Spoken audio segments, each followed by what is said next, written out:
جناب ممتاز کشمیری دانشور شمس الرحمان صاحب. بہت شکریہ جی. السلام علیکم. اسٹیج پر بیٹھے ہوئے معزز مہمانان اور ہال میں موجود تمام دوستوں کو السلام. اور جتنا تھوڑی گرمانے کی گل ہے جی اجے بھی نو گرم ہوئے تو بالکل ٹکٹ رو کیا کرو میں تو یہ کم نہ کر سکنا. ظاہر ہے کہ جیسے اکثر ہوتا ہے ہو جاتا ہے نہ چاہتے ہوئے بھی ہو جاتا ہے کہ وقت کم ہوتا ہے مقررین زیادہ ہوتے ہیں. اور میرے حساب سے یہ انتہائی زیادتی کی بات ہے کہ اگر stage per Shaukat Maqbool but اور غفار انقلابی جیسے لوگ بیٹھے ہوں اور ہم ان کو وہ وقت نہ دے سکیں جس میں وہ اپنی بات مکمل طور پر بیان کر سکیں تو میرے خیال میں یہ زیادتی ہے. تو اس لیے میں کوئی لمبی چوڑی بات نہیں کروں گا. اور چونکہ میں نہ تو کوئی سیاستکار ہوں نہ میں نے کوئی عملی سیاست کی ہے کشمیر کے اندر اور نہ ہی میں کوئی بہت اچھا مقرر ہوں.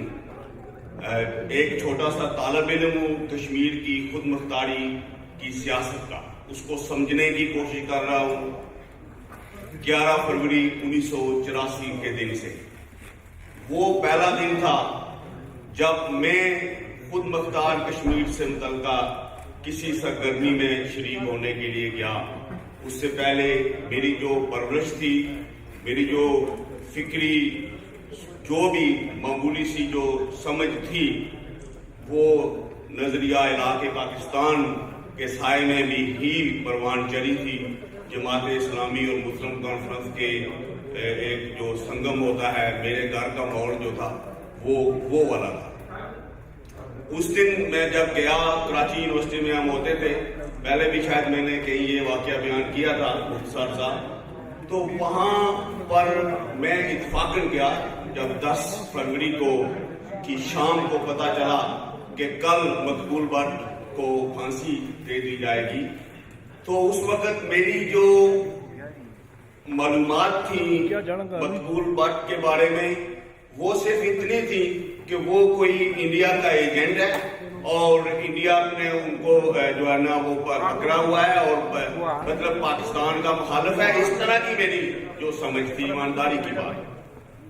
تو اگلے دن مطلب اس شام کو ہم گئے وہاں پر انڈین ایمبیسی کے باہر سڑک پر ایک جلسہ ہوا جس میں شوکت کشمیری صاحب سے بھائی جان تعلق قریشی اب فوت ہو گئے ہیں جماعت اسلامی والے بھی اور باقی تمام جماعتوں والے متفقہ طور پر انہوں نے وہاں پر ایک احتجاجی جلسہ کیا. تقریریں ہوئی اور میری سمجھ میں کچھ آئیں کچھ بالکل ہی نہیں آئیں. تو دوسرے دن صبح میرے ذہن میں ایسی کوئی بات باقی نہیں تھی.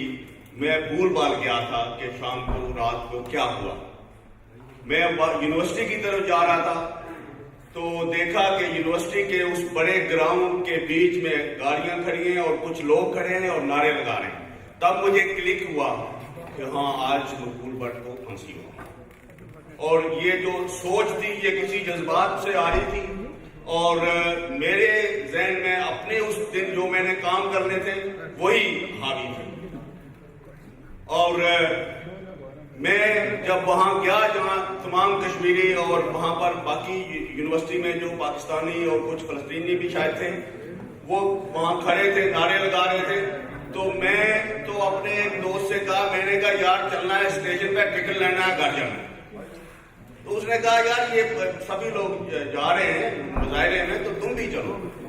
میں نے کہا یار جانا ہے تو ضروری ہے. تو اس نے کہا یار ہمارے ساتھ ہی چلو تو بعد میں چلے جانا نا ادھر بھی تو ہم بھی چلیں گے تمہارے ساتھ ہی لے لیں گے ٹکٹ. تو وہ اتفاق کی بات ہے کہ میں ان کے ساتھ گیا شاید میں نہ جاتا. اور جب ہم وہاں گئے تو میں تھوڑا اس کو فاسٹ فارورڈ کرتا ہوں کہ وہاں پر ظاہر پولیس کا لاٹھی چارج ہوا آنسو گیس چلی گرفتار ہوئے. مجھے بھی خوب پیٹا پولیس والوں نے گالیاں دی اور کہا جی کہ نعرہ لگاؤ کشمیر بنے گا پاکستان. تو میں تو اس وقت یہ نیچرلی نعرہ لگاتا تھا. تو اس کے بعد انہوں نے پھر مجھے مارنا شروع کر دیا اور اس طرح بےعزتی کی. تو میں اس دن کے بعد سے میں نے یہ جو ایک سفر میرا شروع ہوا کہ یہ میں جانوں سمجھوں کہ یہ ہے کیا سب کچھ، اور تب سے لے کر آج تک مجھے جو موقع ملا، جو بھی میرے پاس صلاحیت ہے سوچنے سمجھنے کی، پڑھنے کی، ریسرچ کرنے کی،